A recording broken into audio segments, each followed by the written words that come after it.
What's up guys, Nintenjoel here once again, and it is pickup time. But these pickups didn't just come from random places this time.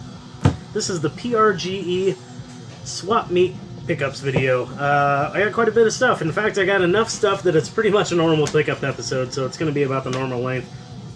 Try to keep the length down a little bit. But basically, we went to PRGE swap meet, which was in the Doubletree Hotel, and it's really, really close to where the normal giant PRGE happens. I got off on the same exit. We took the same turns to get there. We were really close, so that was actually pretty cool. Knew the area pretty well. Plus, we had a friend with us that met us in Portland named Phobia, and he was able to show us around a few places. And we just had a blast. It was like video games galore. There's none of the fluff of PRGE. No panels, no people selling, you know, randomness, no arcade games, no nothing. It's just video games, and people buying, selling, and trading. And it was a blast. That's what I like. It's like a flea market for video game nerds. So there was all kinds of deals to be had. I traded for some stuff. I bought some stuff. And my girlfriend bought me some stuff too, because this was actually my birthday present. Her taking me to Portland for this was my late birthday present. My birthday was like a week ago. Actually, over a week ago. And she was out of town, so she wasn't able to do anything. And so we just kind of skipped my birthday. But this was making up for it, and it was really fun. We had a blast. Met up with all kinds of friends. Did the video game thing. Then we went to a barcade called Quarter World, I believe.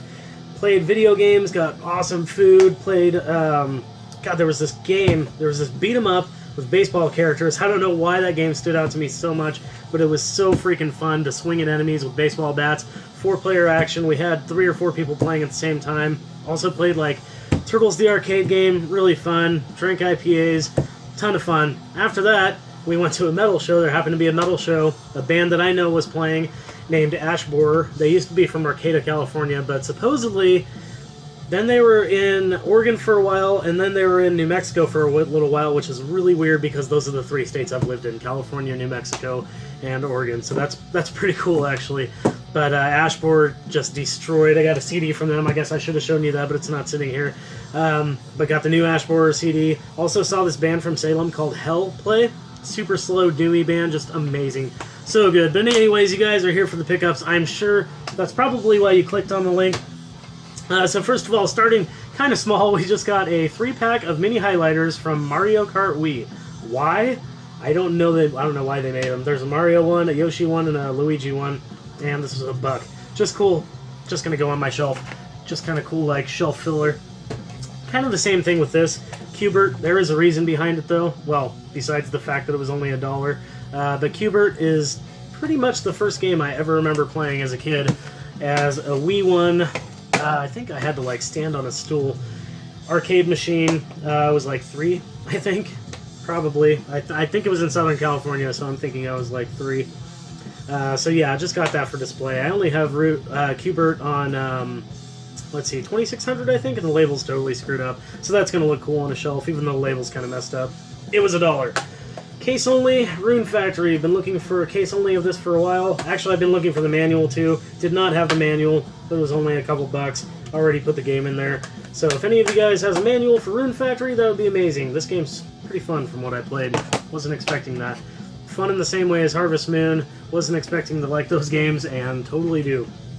And then Jessica convinced me that I should buy case onlys when I run into them, especially for RPGs, because I do run into RPG like DS and 3DS games, and they'll be loose, and then I'm frantically trying to find the case. So this time I got to jump on it. I got the case and manual for Tales of the Abyss, and I am after this game. So if I find a loose copy, hell yeah, it'll be perfect. I'll have it all nice and complete. So thank you, Jessica, for convincing me of getting that. That was only like $3. If any of you guys has a copy of Tales of the Abyss loose, that'd be awesome. Let me know. I'll do a trade with you. I met up with my buddy Jesse from Medford. Or actually, he's from Grants Pass. But he hooked me up with Gauntlet 7 Sorrows. We did a trade. I gave him a disc only of something. I'm not going to say what, because that'll ruin what I got for my next pickup episode. But anyways, one of the things he's giving me is Gauntlet 7 Sorrows. It is complete in box. I don't know why this game is so hated and so cheap. It's a lot of fun. I really liked it. The camera angles kind of suck once in a while, but other than that, really fun game. And then he's going to give me like another like $10 game or something like that further on down the line. So thank you for that, Jesse, and I hope you enjoy your game, because that is an amazing game. Really freaking cool. There is one more case only that I got. It's actually a cardboard case. This is a funny story. I brought Warp Speed with me to the convention as a cart only and was going to trade it. Nobody wanted it, and then I saw this freaking case and manual only for like, it was like a couple bucks, I think. And now I'm going to keep the game, because now it's complete in box. I'm much more likely to keep a Genesis game when it's complete in box, especially those bigger carts. But this isn't the greatest game or anything, but it's cool to complete that. And then, let's see. My buddy Phobia fronted me 2 games. Here's one of them. This is for Genesis, and I didn't even know this existed. Toxic Crusaders. A beat-em-up, and a weird beat-em-up. You start out on like a skateboard, and you can shoot, like a side-scrolling shoot-em-up, kind of. But then if you get knocked off your skateboard, you have to fight enemies that are like in the street, so it's a beat-em-up. And then you can get back on your skateboard and continue through the level super fast, and then you get knocked off again, then you have to beat the shit out of enemies, and it's kind of fun, but it's weird. It's like a really weird game. It's got a bunch of story to it. Your characters are kind of small. It reminds me of, I want to say Knights of the Round or King of Dragons. I can't remember which one it is, but the characters are a little bit smaller, and it seems like the screen's really big. But yeah, it's pretty fun, Toxic Crusaders. So, like I said, this is just kind of a front from Phobia, so I owe him something. I did get him something already, and that was a Super Nintendo Game Genie.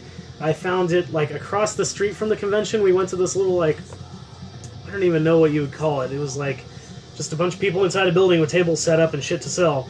And we paid like $1 each to get in there. And I found, the only thing I found was a Super Nintendo Game Genie, but it also had the book. I should have shown that, but it's not here right now. But he didn't have one of those, so he at least already got something towards his trade, and that is the Game Genie, so that's cool. And then this one was awesome. Oh my, this is actually one of my favorite pickups, and it's not even really an expensive game. I've never seen it in the wild, though, and I had case and no manual, but the lady, like, totally gave me a deal on it. This is one of the last things I got. Buck Rogers, Countdown to Doomsday. Can never remember the second part of the title. No manual, does have a tiny sticker there, and it's got a sticker on the side. Don't give a shit. This game is badass. It's like a tactical RPG.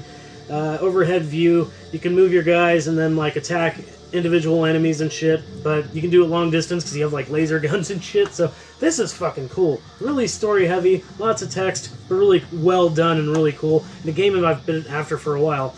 So anyway, she had this marked at $25, and then she was like 20, and I was like, eh.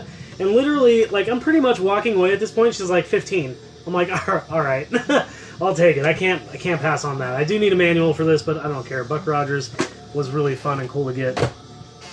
Okay, got a couple imports. This first one's no big whoop. It was $1. What can I say? It's a cool looking white cart. It's got a nice cover on it. It's Mahjong 3. If you don't know what Mahjong is, it's like a Japanese like puzzle type game, and they made like 3 billion of them, but we didn't get like any of them here that I know of. I mean, maybe we did, but I'm not aware of them. Anyways, Mahjong 3. Just like the cover, I like Famicom games. It's a white cart. It was $1. One of the last things I got, if not the last thing I got, this guy had a bunch of shoot-'em-up imports, like Saturn, PlayStation, Super Famicom, maybe a couple other systems, can't remember. But he had some Super Famicom ones that looked really cool. He had Spriggan. Spriggan Powered? Spriggan Powered? Something like that. Anyways, that game's expensive as shit. He wanted $100 for it.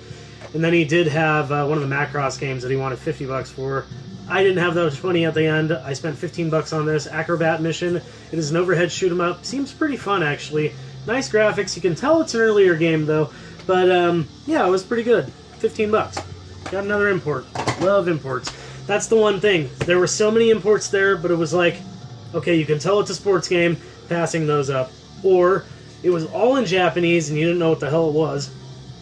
Or you'd find something that definitely looked like an RPG, but doesn't have a translation available, and I didn't want to sit there on my phone all day long and just try to figure out which games had translations for it. I had games to pick out. So, yeah, I didn't do that. I just got the 2 imports, and that was it. Though this one's kind of an import, more like a bootleg. This was a present from my buddy Dan. He was like one of the first people we ran into at the little swap meet, and he gave me this Cool Boy 400, which is a multi-cart bootleg, pretty much. It's just a shit ton of like Nintendo and Famicom games. I was really stoked to see one game on there that was Bird Week, just like the funniest title ever. But Lord Carnage did a review on Bird Week, and he made such a freaking big deal out of it. And he loved the title so much he kept repeating it over and over. It's all I hear is Bird Week, Bird Week, Bird Week. So I was stoked to see that on here. But there's like a fuck ton more games on here. I'm not sure if there's really 400 or what, but really cool. So thank you very much for that, Dan. I was actually really stoked on that. And then one more present I got.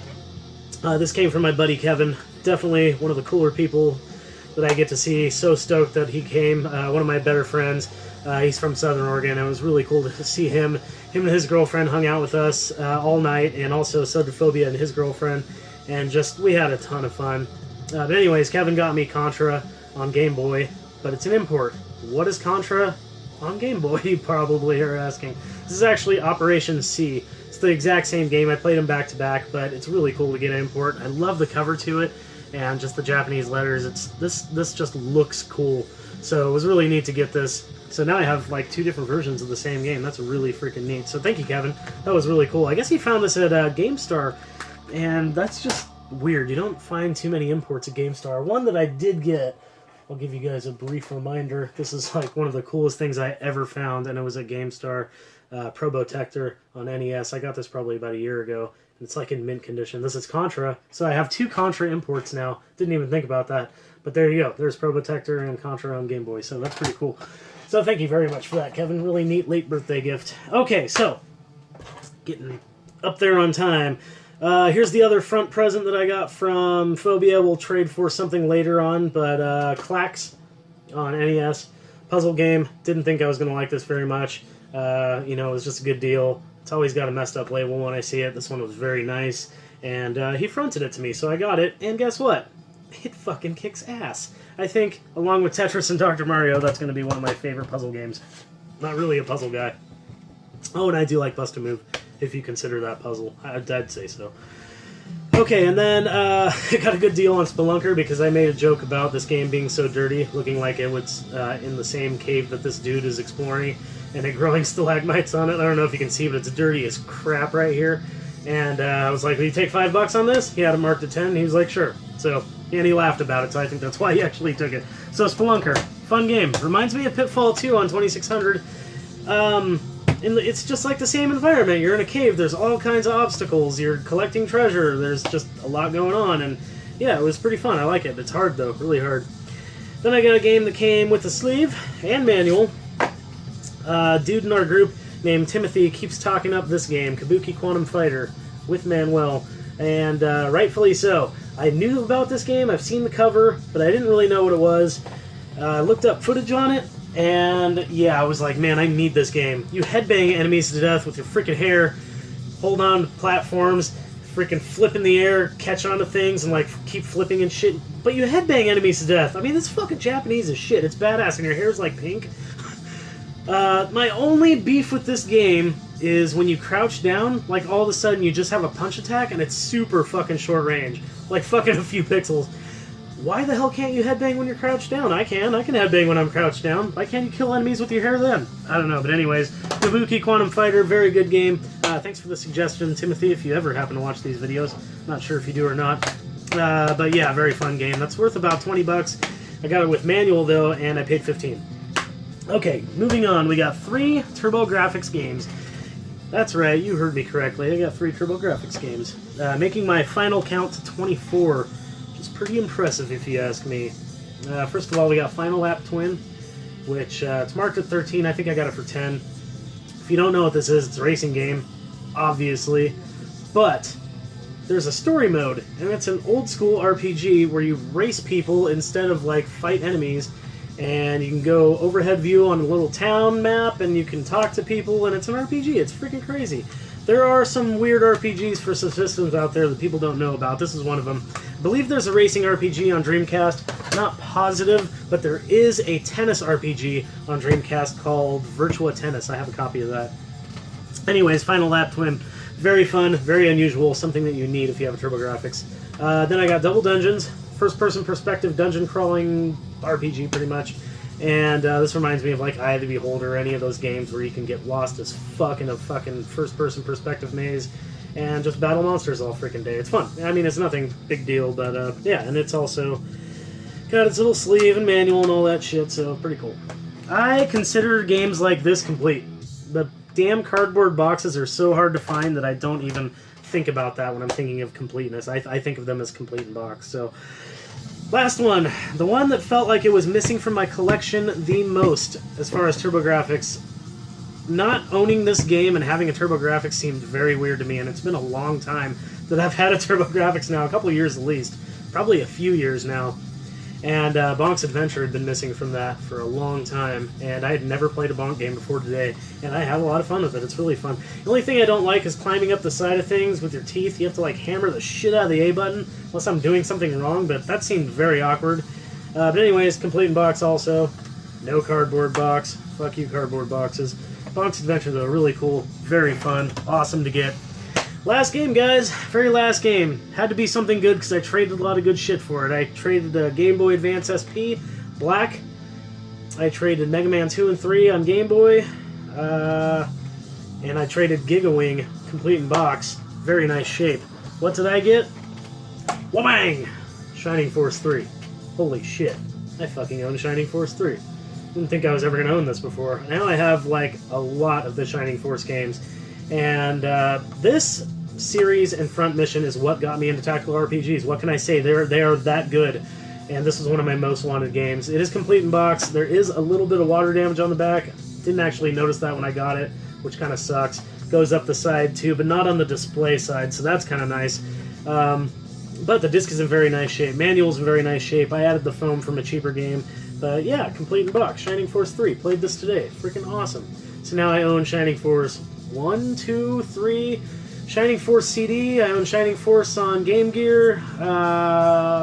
Complete in box copy on Game Boy Advance. Yeah, I'm getting up there on the Shining Force games. I'm not sure how many are left, but yeah, definitely really cool. My favorite pickup for sure.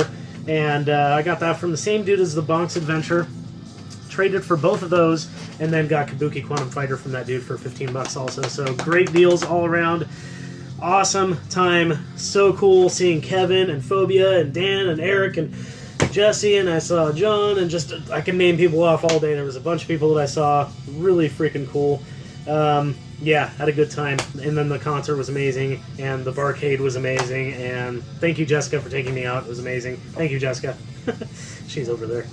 But, yeah, that's all I have for you guys. So leave a comment below. What's your favorite pickup? You know it's Shining Force 3. Hell yeah, this shit's fucking crazy. But anyways, yeah, leave a comment below. Subscribe, like, share, comment, subscribe, share, like, do all that stuff. That's all I have for you guys. Have a great day. Keep rocking the retro games.